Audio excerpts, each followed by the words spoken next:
ہاں جی دوستو، کیسے ہیں؟ ایک نا چھوٹی سی بات ہے۔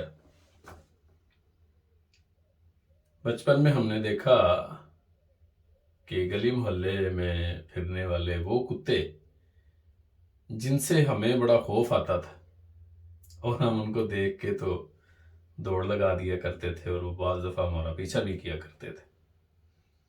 ان کتوں سے جو ہمارے پختون بھائیوں کے بچے تھے، کچرا وغیرہ اٹھاتے تھے، ان کو خوف نہیں تھا۔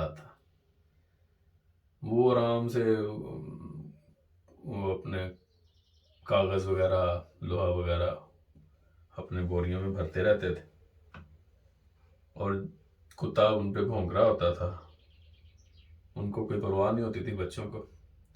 اور اگر کوئی کتا ہمت کر کے ان کے پاس جانے کی کوشش کرتا تو وہ کھڑے ہو جاتے تھے بچے، ایک دو پتھر مارے، کتا بھاگ جاتا تھا۔ جبکہ ہم ان کتوں سے ڈر کے بھاگنے میں اپنے اعصاب تباہ کر لیتے تھے، سانس پھول جاتی تھی۔ تو بنیادی مسئلہ بڑے ہو کے یہ سمجھ آیا کہ جب ہم بڑے ہوئے تو ہمیں خوف زدہ کرنے والے کتوں کی شکل بدل گئی۔ وہ مختلف مسائل جو ہمیں عملی زندگی میں جن کا سامنا کرنا پڑا، وہ ہم پہ بھونکتے، ہم ان کو دیکھ کے دوڑ لگا دیتے ہیں، پھر ساری زندگی دوڑ لگاتے رہتے ہیں، اور ہمارا خوف ختم نہیں ہوتا، اعصاب جواب دے جاتے ہیں، مختلف بیماریوں کا شکار ہو جاتے ہیں، خام خواہ کی ٹینشن ذہن پہ سوار رہتی۔ وہ جو مسائل ہیں وہ کتوں کی شکل میں ہمارے دماغ میں بھونکتے رہتے ہیں، اور ہمیں کھڑا نہیں ہونے دیتے، اور ہمیں ڈر رہتا ہے کہ بھئی ذرا سی غلطی، معمولی سی بھی غلطی ہوئی، ہم منہ کے بل گریں گے، اور بڑی بھی غلطی ہو جائے تو پھر کیا یار۔ ہمیں اپنے خوف زدہ کرنے والے ان کتوں کا سامنا کرنا پڑے گا، ان کے سامنے ڈٹ جانا پڑے گا۔ جو ہمارے اعصاب کو تھکا دینے والے مسائل ہیں، ان سے نظریں چرانا جو ہے نا وہ حل نہیں ہے، ان کا سامنا کرنا جو ہے نا وہ اصل چیز ہے۔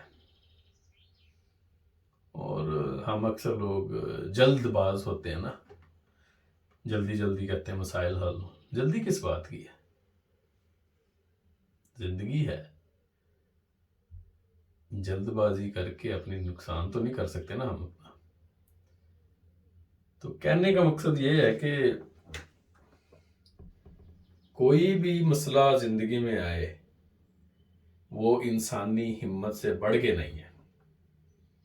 ہمیں صرف یہ سیکھنا ہے کہ ہم نے اس کا سامنا کیسے کرنا ہے، اور اس کے لیے کوئی راکٹ سائنس بھی نہیں چاہیے، آپ نے بس اس کا سامنا کرنا ہے۔